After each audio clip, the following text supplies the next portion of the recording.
오늘 말씀은 이제 지난주에 좀 이어서 보시는 것이 좋습니다. 24절에 보면 성전 안에서 주님이 거닐고 계시는데 유대인들이 주님께로 에워싸 모여가지고 주님을 좀 이렇게 공격을 하는 그런 분위기인 것 같습니다. 그러면서 그들이 24절에 주님께 이렇게 말합니다. 당신이 언제까지나 우리의 마음을 의혹하게 하려 하나이까. 이 말을 하는 이유는 바로 우리가 바로 앞 19절에서 21절 말씀에서 유대인들 사이에 예수님으로 인해서 큰 분쟁이 일어났기 때문에 이런 말들을 하는 것입니다.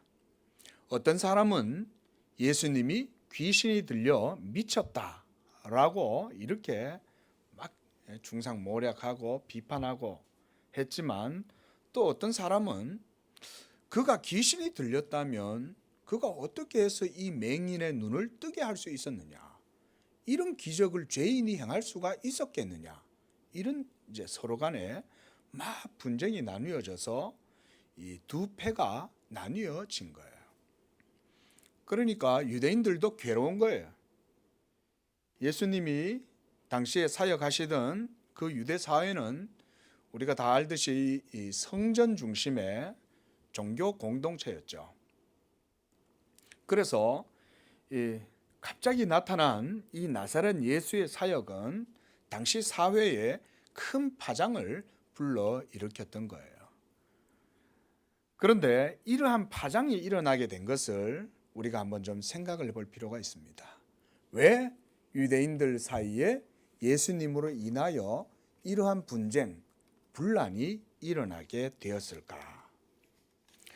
여러분, 만약 오늘날 어떤 하나님의 말씀을 전하는 종이 나타나서 이분이 막 하나님의 능력을 행하는 거예요.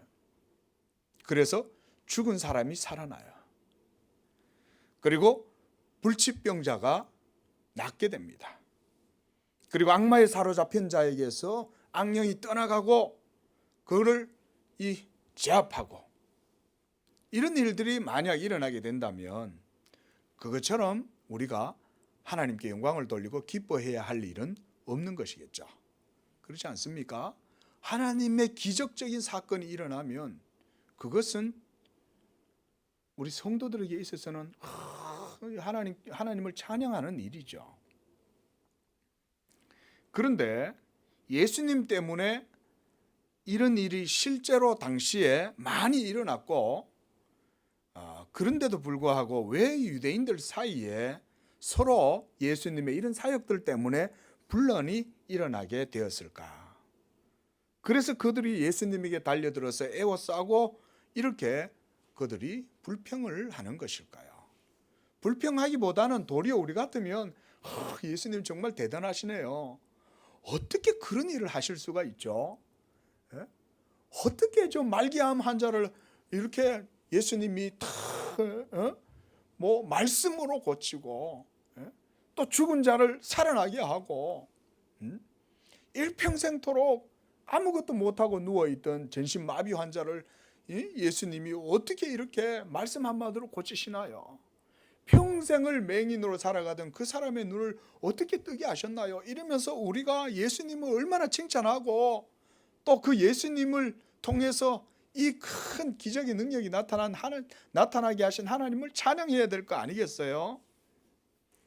그런데 그들은 지금 이렇게 말하는 거예요. 우리가 당신 때문에 모두 의혹이 일어나서 서로 이렇게 분쟁하고 논란이 극심합니다. 도대체 당신 누구요? 그렇게 말하는 거예요. 왜 우리가 그동안 이곳에서 종교생활하고 사회생활하고 그래서 모든 질서가 잘 유지되고 있었는 것 같은데 당신이 왜 이 우물에 돌을 던져가지고 편지풍파를 일으키냐, 이런 말이죠. 그때 주님의 대답은 이것입니다. 내가 이미 누구인지에 대해서 충분히 너희가 보고 판단할 수 있도록 다 보여주지 않았느냐. 그래서 25절에 말씀합니다. 내가 너희에게 말했지만 너희가 믿지 않는구나.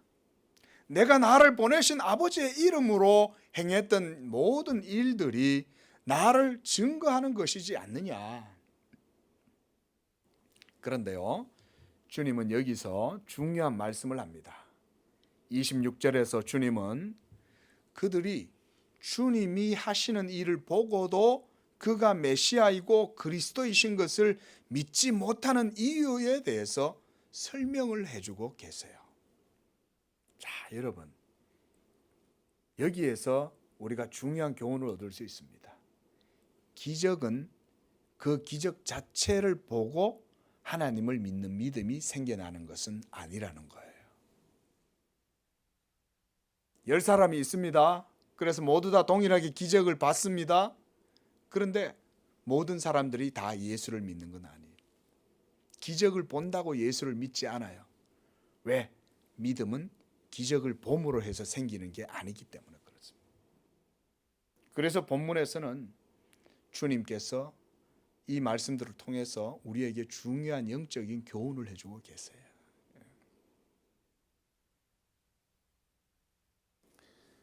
그래서 그들이 유대인들이 주님을 믿지 못하고 분란이 일어나고 의심하고 갈등하고 이렇게 된 것은 그들이 주님의 양들이 아니기 때문에 믿지 않았다고 말씀하시는 거예요. 유대인들이 주님의 양이 아니었다는 거예요. 그들은 모세의 율법을 따라 하나님을 섬긴다고 자부하고 있었고 할례를 받음으로 아브라함의 혈통에 속한 자들이요 언약의 자손들이라고 자부하고 있었지만 정작 예수님이 나타났을 때 그 예수님을 믿지 못하는 이런 일이 생겨난 거예요. 이상한 일 아닙니까? 아니, 모세의 율법을 따라서 또 할례를 받고 그렇게 해서 아브라함의 혈통으로 태어났다면 당연히 하나님을 믿는 것, 예수님을 믿는 것은 당연할 텐데 어찌하여 그들은 예수님을 믿지 못했을까?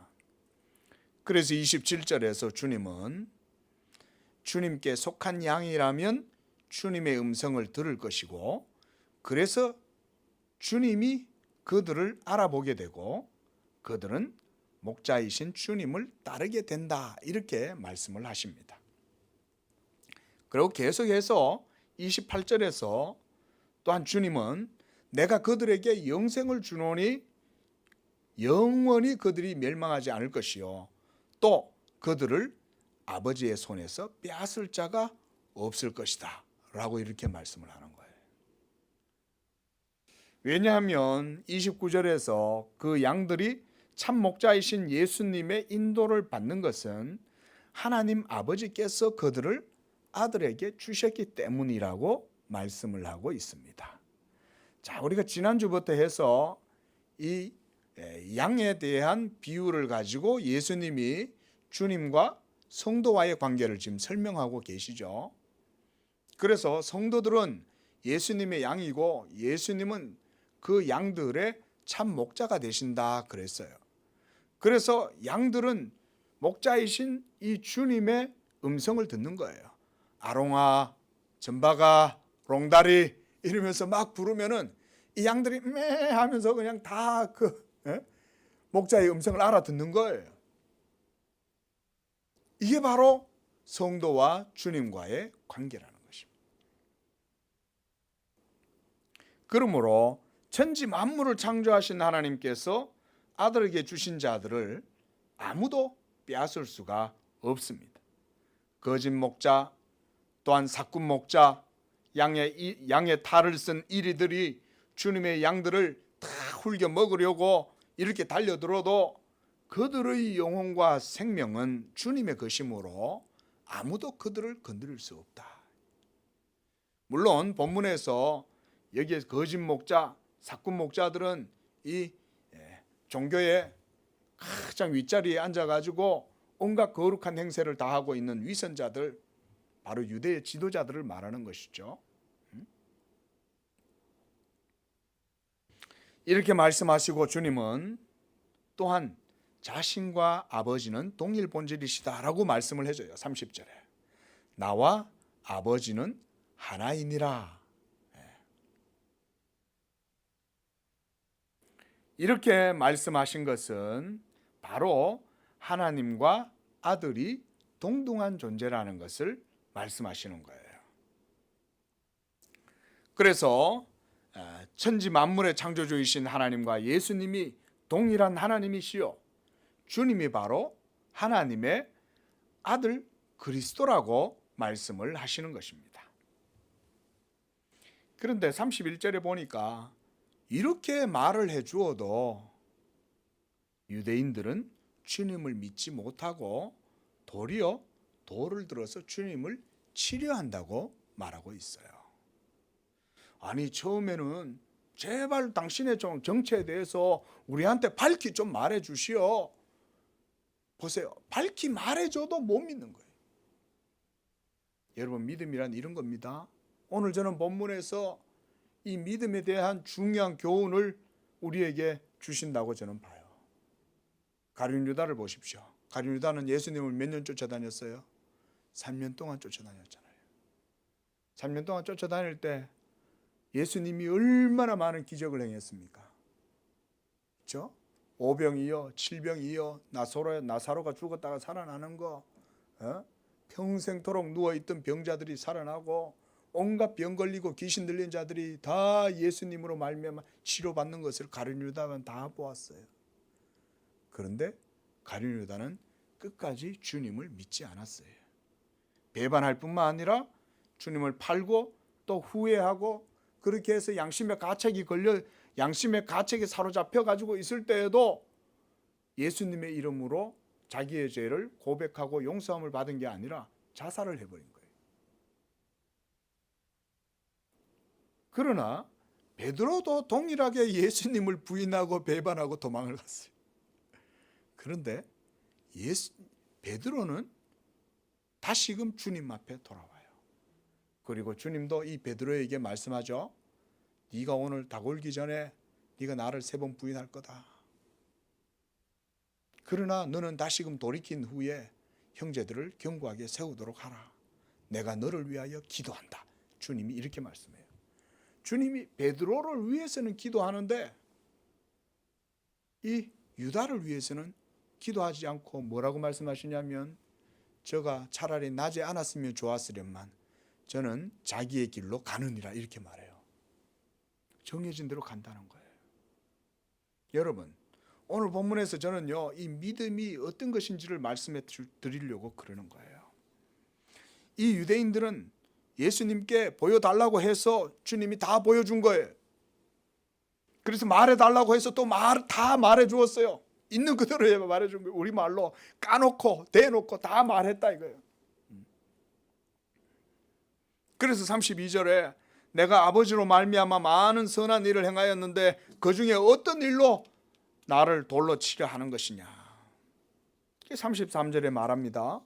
유대인들이 선한 일 때문이 아니고 네가 신성을 모독하고 네가 사람이면서 자칭 하나님이라고 그렇게 말하니 우리가 그러는 거 아니냐.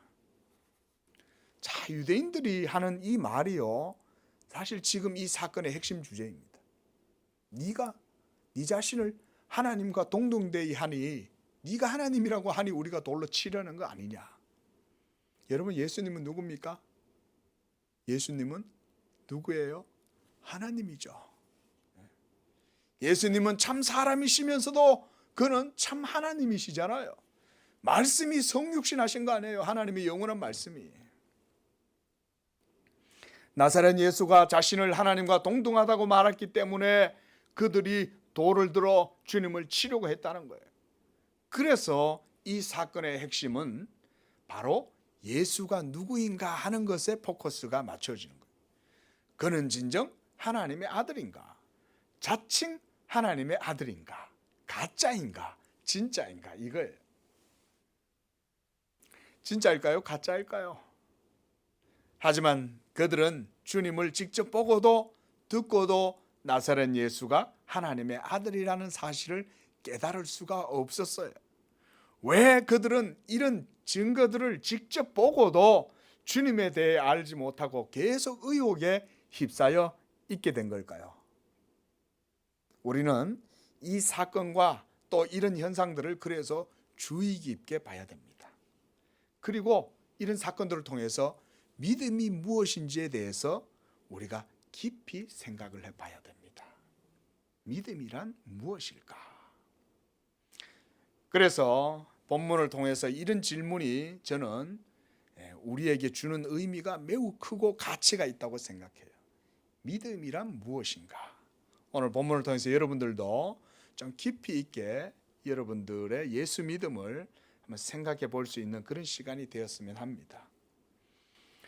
믿음이 무엇인지 생각해 보는 일은 사실은 철학자들의 몫만은 아니에요.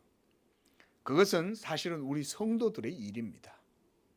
예수를 구주로 믿는 성도라면 믿음이 무엇인지 깊이 생각해 보는 것은 당연한 일이에요.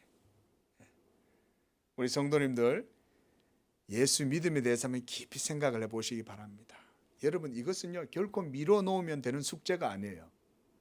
빨리 이것 먼저 여러분 분명히 짚고 넘어가야 돼요. 내가 예수님을 믿는다고 하는데 이 믿음이 뭐지? 이걸 정확하게 이해 못하면 평생 두리뭉술하게 신앙생활을 합니다. 그래서 어떨 때는 이래도 되겠지, 저래도 되겠지, 내가 이렇게 믿고 싶으니 이렇게 믿고 저렇게 믿고 싶으면 저렇게 믿는 거고, 그래서 내 믿음은 내 자유고, 이런 생각을 하는 거예요. 오늘 그것이 아니라는 것을 여러분들에게 보여드리는 거예요. 주님도 그거를 말씀해 주는 거예요. 제가 전에도 그런 말씀드렸지만 여러분 믿음은 우리의 선택이 아닙니다. 여러분들이 오늘 이 말씀을 통해서 이 믿음의 교훈을 분명하게 새기셨으면 좋겠어요. 히브리서 3장 1절 말씀에 보면 그러므로 하늘의 부르심을 받은 거룩한 형제들아 우리가 믿는 도리의 사도이시며 대제사장이신 예수를 깊이 생각하라 이랬어요. 예수를 깊이 생각하라. 그렇지 않습니까? 우리가 이 세상에서 살다가 그냥 죽으면 그것으로 모든 게 끝난다고 생각을 하면 믿음에 대해서 그렇게 깊이 있게 생각할 필요가 없어요. 그저 내 믿고 싶은 대로 믿으면 그만이고, 그러다가 좋으면 그만이고 안 좋으면 꼭 안 좋은가 보지 이러면서 그냥 끝나는 거 아니겠어요? 하지만 우리가 예수를 믿는 이유는 우리의 삶이 이 생뿐 아니라 내세와 그리고 영혼의 문제가 중요하기 때문에 우리가 믿는 거 아니겠어요? 그러므로 우리가 이 믿음에 대해서 깊이 들여다볼 수가 있어야 된다. 그래서 본문에서 주님은 믿음에 대해서 우리가 얻어야 할 교훈들을 말씀해 주십니다.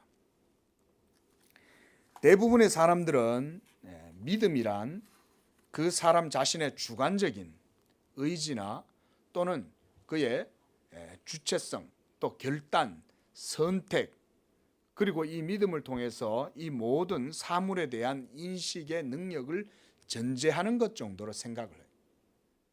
그러니까 믿음은 의지고, 이 의지가 강하면 그 사람은 삶을 살아가는 데 있어서 다른 사람보다 훨씬 더 힘 있는 삶을 살아가고, 이런 식의 정도로 믿음을 생각한다 이거예요.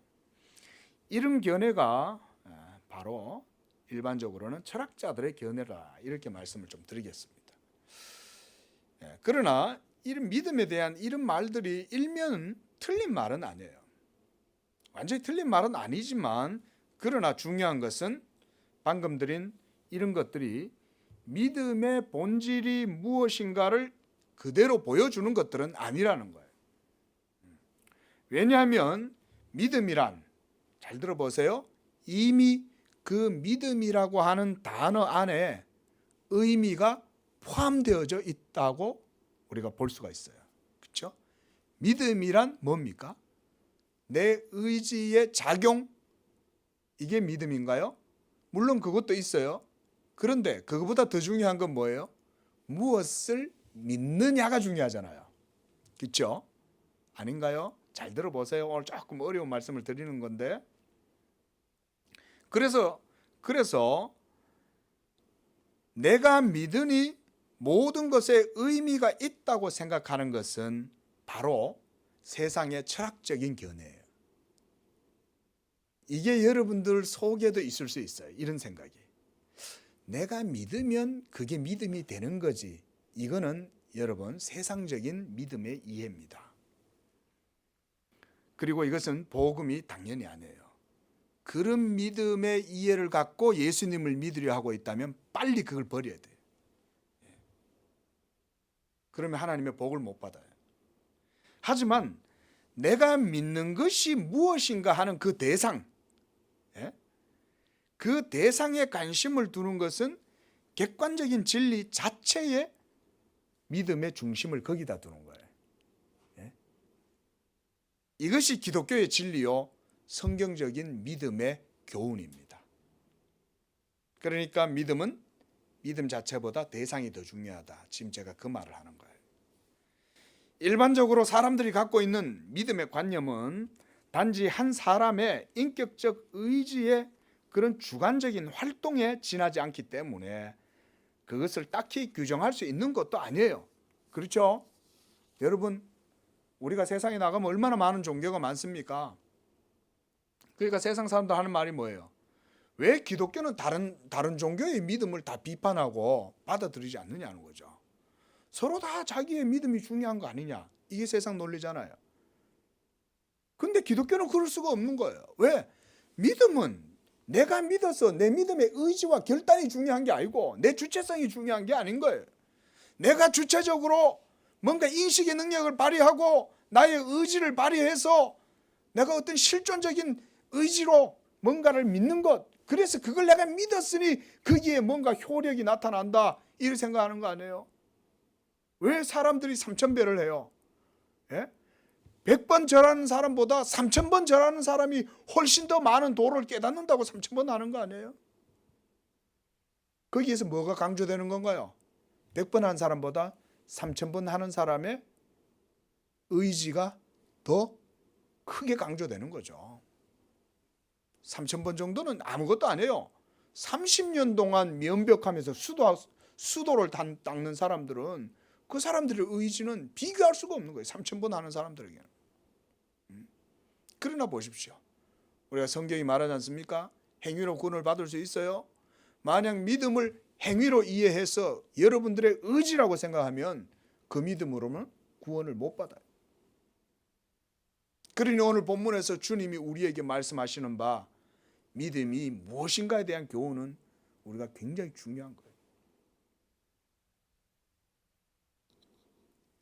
그래서 그런 믿음으로는 여러분, 그러니까 믿음이 뭐다, 그리고 믿음 자체에 무슨 의미가 있다, 이런 거 하나도 중요하지 않아요. 그들에게. 그렇잖아요. 아니 30년 면벽한 사람이 있으면 60년 동안 면벽한 사람은 없을까요? 기이한 사람들이 있을 수 있잖아요. 우리가 그런 것들로는 우리가 진리를 논할 수가 없어요.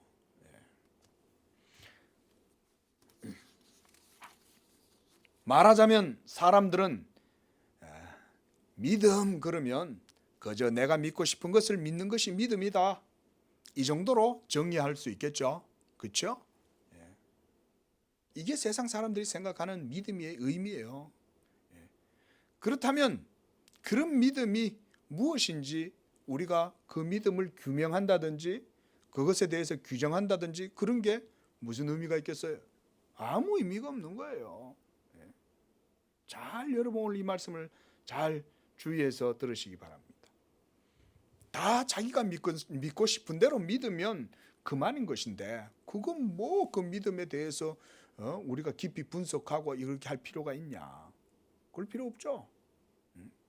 안 믿어도 그만, 믿어도 그만 안 해요. 결국은 약간 믿어도 그만, 많이 믿어도 그만이고, 이게 바로 세상의 믿음에 대한 논리예요. 생각이에요.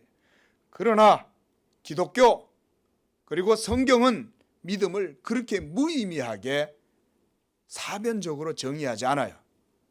이것이 바로 여러분들의 믿음이 되어야 되는 것입니다. 성경은 믿음을 금보다 귀한 것이다, 이렇게 말씀해요. 베드로전서 1장 7절에 너희 믿음의 확실함은 불로 연단하여도 없어질 금보다 더 귀하다.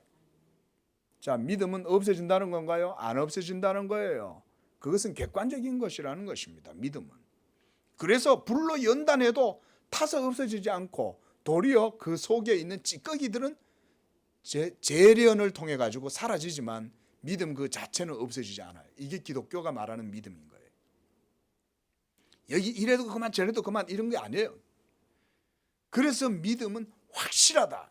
너희 믿음의 확실함은 이렇게 말하는 거예요. 그리고 이 믿음으로 구원을 얻을 뿐만 아니라 하나님께 칭찬과 영광과 존귀를 얻게 될 것이다. 믿으시기 바랍니다. 여러분들의 믿음을 주님이 격려해 주시는 거예요. 너희의 믿음은 헛된 것이 아니다. 마지막 날 내가 너희의 모든 믿음대로 반드시 상을 주고 칭찬하고 존귀하게 할 것이다. 그리고 또한 우리가 이 세상에 살면서도 이 믿음은 우리가 보이지 아니하지만 이 믿음으로 예수 그리스도와의 영적인 깊은 교제를 누리는 거예요. 이 믿음으로. 우리가 예수님 사랑합니다. 하나님 아버지 사랑합니다. 하나님 감사합니다. 라고 이렇게 말할 때 우리가 허공에다 대고 하는 얘기가 아니죠. 그렇죠? 우리의 믿음의 고백과 감사와 찬양은 모두가 다 하나님께 합당하게 돌려드리는 거예요. 그러니 하나님이 그것을 기뻐하시는 거죠. 바로 그 믿음의 의미와 가치는 그래서 믿음 자체에 있어서가 아니라 그 믿음이 지향하는 바 대상에 있기 때문에 믿음이 가치가 있게 되는 거예요. 만약에 여러분들의 믿음이 예수 믿음으로 포커스가 정확하게 맞춰지지 않으면 여러분들의 두루뭉술한 믿음은 항상 여러분들을 의심하게 하고 의혹하게 하고 문제를 겪도록 하는 거예요. 그래서 여러분 우리가 믿음의 대상이신 그리스도를 바르게 직시할 필요가 있는 거예요. 말씀을 통해서. 다시 말해서 믿음이란 말은 어떤 것에 대한 믿음, 곧 대상에 대한 믿음입니다. 그래서 믿음 그 자체보다 그 대상이 더 중요한 거예요. 이것이 바로 성경적인 믿음이에요. 무엇을 믿느냐에 따라서 그래서 그 믿음의 의미가 있기도 하고 또 무의미한 것이 될 수도 있는 거예요. 이스라엘 하나님, 여호와 하나님, 언약의 하나님을 믿을 때에 의미가 있지만 이스라엘 백성들은 그 하나님을 안 믿고 우상을 섬기고 범죄하고 그렇게 해서 헛된 신을 섬길 때에는 그들의 모든 삶은 무의미해지는 거죠. 그러니까 하나님께서 우상을 숭배하는 이스라엘을 벌하시고 징계하심으로 여호와 하나님만이 참 하나님이라고 계속 하나님이 보여주는 거 아니에요? 이것이 믿음을 이해하는 데 있어서 중요한 논리입니다. 그래서 그 대상을 믿게 되었을 때에 모든 의미가 그 대상으로부터 모든 유익들을 여러분들이 믿음으로 누리게 되는 것입니다. 그래서 신학자들은요, 믿음을 인스트루멘탈 코즈라고 그랬어요. 인스트루멘탈 코즈, 도구인이다, 도구다. 하나님께서 주시는 은혜를 받아들이는 도구로서 믿음이라고 이렇게 이해를 하는 거예요. 여러분들이 하나님의 은혜를 누릴 때에 하나님께서 여러분들에게 먼저 믿음이라고 하는 것을 주시는 거예요. 그래서 이 믿음으로 하나님의 은혜를 받아 누리게 하는 거예요. 자, 예를 한 가지 들어보겠습니다. 여러분, 밥솥이 중요합니까? 밥이 중요합니까? 주부가 아니라서 답을 못합니까? 집에서 밥 안 해봤어요? 에? 뭐가 더 중요해요? 밥솥이 중요합니까? 밥솥이 중요하다는 것은 세속적인 철학관이에요.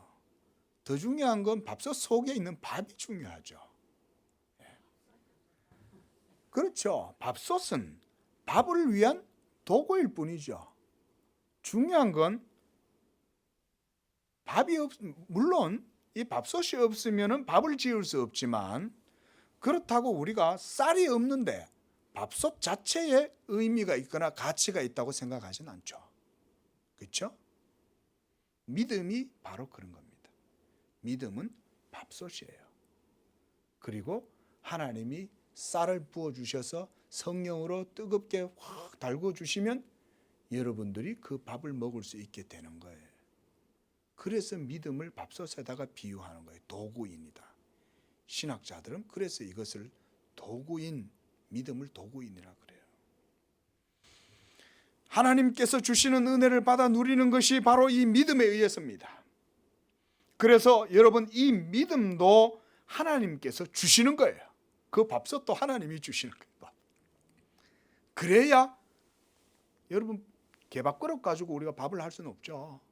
하나님이 주시는 믿음이어야 거기에 하나님의 생명의 말씀으로 밥을 지어서 우리 영혼이 그 밥을 먹는 거예요.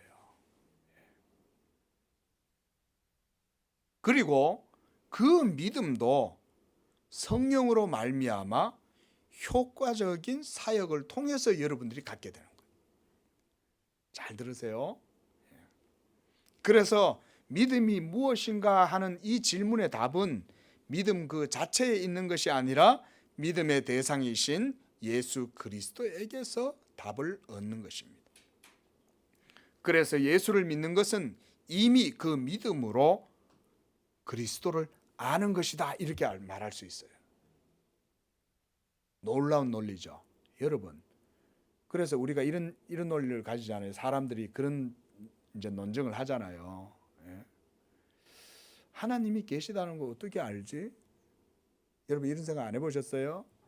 하나님이 계시다는 것을 내가 믿고는 싶은데 알아야 믿지 라는 논리가 있고, 믿어야 알지 라는 논리가 있어요. 이 중요한 어거스틴과 펠라기우스나 이런 사람들의 논쟁이 이런 것에 시작되는 겁니다.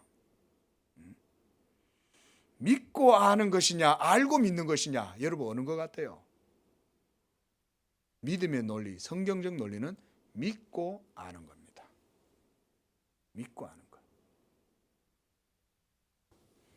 그래서 여러분, 이미 예수를 믿는다는 것은 벌써 예수를 아는 것이고, 진리가 내 속에서 이 믿음을 만들어 주었기 때문에 그것으로 내가 하나님을 아는 거예요.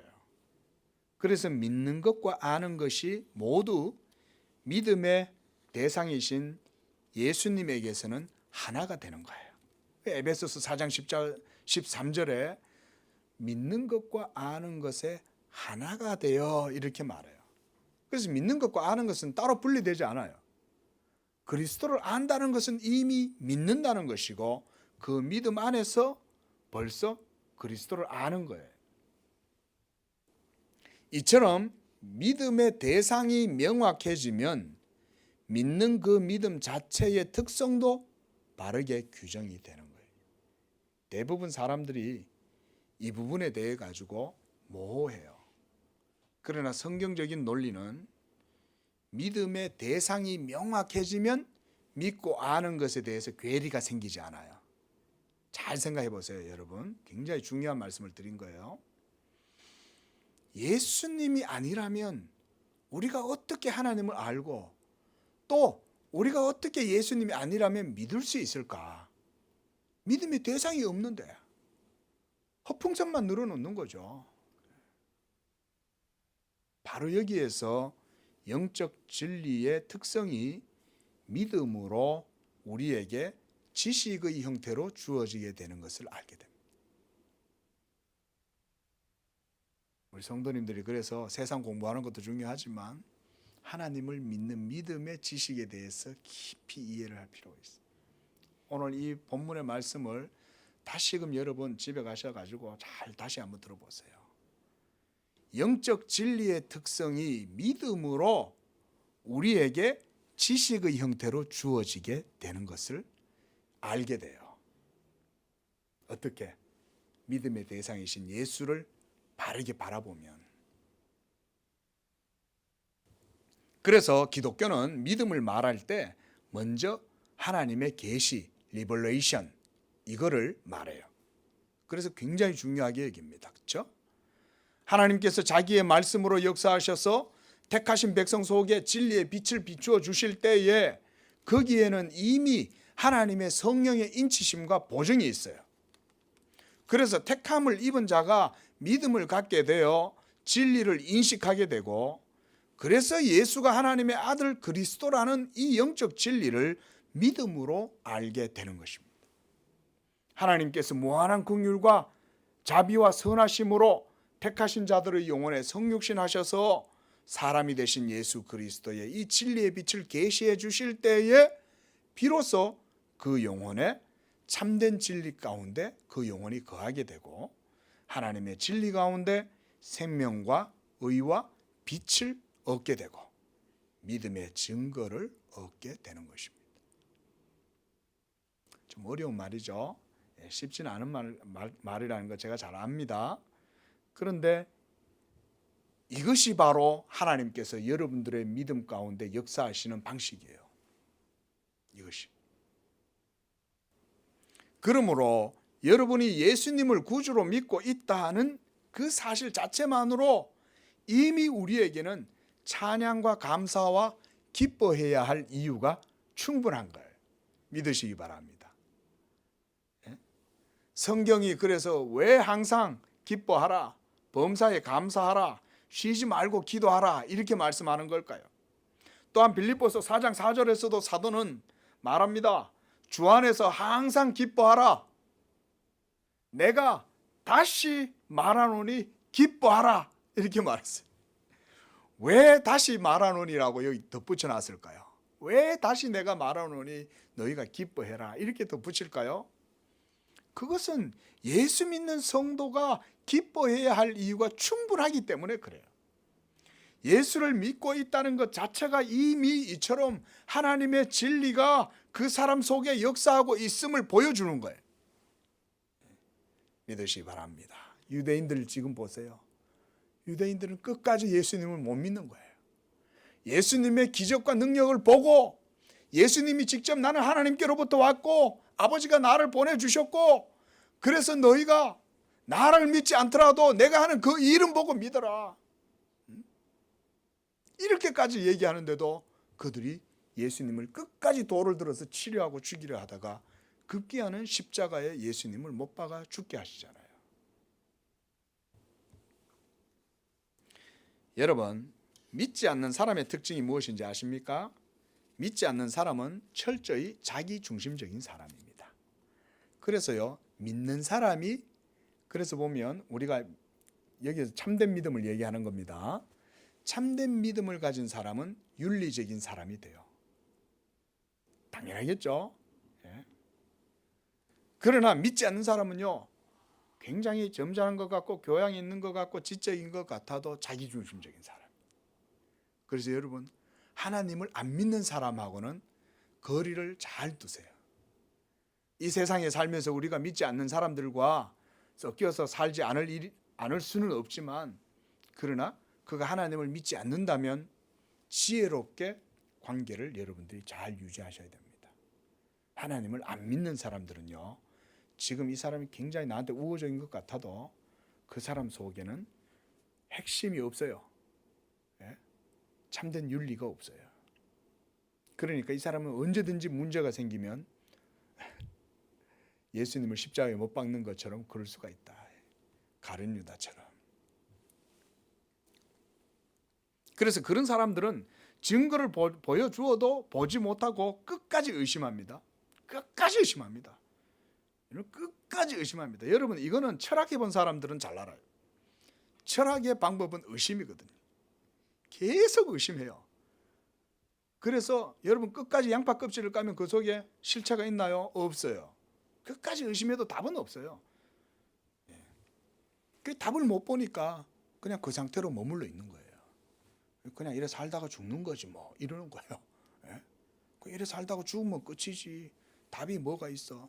예수를 발견 못하면 그렇게 된다 이거. 예수를 발견 못하면.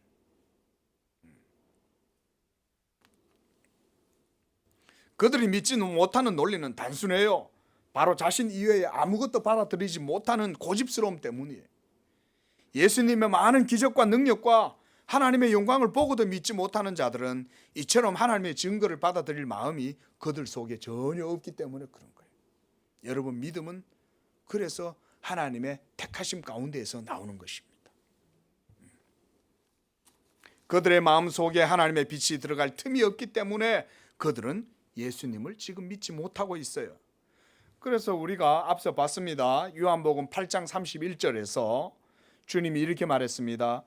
너희가 내 말에 거하면 참으로 내 제자가 되고 진리를 너희가 알게 될 것이며 그 진리가 너희를 자유롭게 할 것이다. 이것이 영적 진리죠. 예수님의 말씀이 여러분의 영혼 속에서 빛이 날 때에 비로소 우리가 예수님이 하나님의 아들이신 것을 알게 되는 거예요.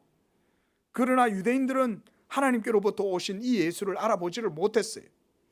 그래서 요한복음 8장 43절에서는 주님은 유대인들에게 너희가 어찌하여 내 말을 깨닫지 못하느냐 이렇게 탄식하셨어요. 그러면서 뭐라고 말씀하냐면 이는 너희가 내 말을 들을 줄을 알지 못함이니라 그랬어요. 하나님의 말씀, 하나님께로부터 내려오는 생명과 진리의 말씀을 들을 수 있는 귀가 너희들에게 없다 그 얘기예요. 그리고 나서 47절에서는 이렇게 말씀합니다. 하나님께 속한 자는 하나님의 말씀을 듣나니 그랬어요. 그들이 듣지 아니함은 그들이 하나님께 속한 자들이 아니기 때문이다. 그래서 주님께서는 오늘 본문에서 시편 82편 6절 말씀을 인용해서 인자이신 주님 자신이 바로 하나님의 아들 그리스도라는 것을 증거하시는 거예요. 그래서 너희가 율법에 기록된 바 내가 너희를 신이라 하였노라 하지 아니하였느냐. 주님이 네가 사람인데 어떻게 네 자신을 하나님이라고 하느냐 이거죠. 여러분 그렇지 않아요? 여러분들도 그런 논리 가질 수 있어요. 그런 의심 가질 수 있습니다. 지금도 사람들에게 예수가 하나님입니다 라고 말하면 사람들이 그렇게 말해요. 2000년 전에 역사적 예수가 어떻게 하나님이라고 그러냐. 그냥 사람이었지. 그는 그냥 도덕적 존재지. 그래서 우리는 그저 예수의 도덕적 삶을 좋은 모범으로 삼고 공자님 맹자님처럼 예수를 생각하면 되는 거지. 이렇게 생각하는 거죠. 만약 그렇게 예수를 생각하고 있다면 그 사람은 아직 구원 못 받은 사람이에요. 왜? 하나님의 진리의 빛이 그 사람 속에서 예수가 누구냐는 것을 보여주지 않기 때문에 그는 하나님의 양이 아닌 거예요. 그러나 주님은요, 이 믿음 없는 자들에게 끝까지 그래도 교훈을 줍니다. 37절에 내가 아버지의 일을 행하지 아니하거든 나를 믿지 말려니와 내가 행하거든 나를 믿지 아니할지라도 그 일은 믿어라. 그러면 너희가 내 아버지께서 내 안에 계시고 내가 아버지 안에 있다는 것을 알게 될 것이다. 여러분 주님은요 끝까지 화 안 냅니다. 끝까지 믿지 않는 자들에게 이렇게 교훈을 주세요. 보세요. 자, 주님이 하신 일을 보고서라도 믿음을 갖게 되면 38절 말씀은 그 말씀이에요. 주님이 하는 선한 일을 보고서라도 믿게 된다면 너희의 눈이 열리게 되고 그렇게 되면 성경에 기록된 말씀과 예수님의 사역이 일치한다는 사실을 너희가 깨닫게 될 것이다. 그 얘기예요. 예수님의 모든 사역은 성경을 쫓아서 행했기 때문에 그러면 믿음을 갖게 되겠죠. 그렇네. 성경에 보니까 메시아가 오면 이런 일을 한다 그랬네. 그럼 이 사람이 메시아일 가능성이 높겠네. 우리가 객관적으로 확인을 할 수 있겠죠. 그러면 예수님의 존재에 대해서 이제 궁금증을 가지게 되고 눈을 뜨게 되는 거예요. 예수가 누구지? 한번 잘 생각해 보자. 저 예수가 보통 인물이 아닌 것 같다. 이런 생각 할 수 있겠죠. 그렇게 되면 예수님 말씀처럼 저가 하나님께로부터 오신 메시아구나. 그래서 하나님 아버지가 그의 안에 있고 또한 예수님이 하나님 안에 있기 때문에 이 모든 일들이 가능하구나. 이걸 알게 되겠구나. 그 얘기죠.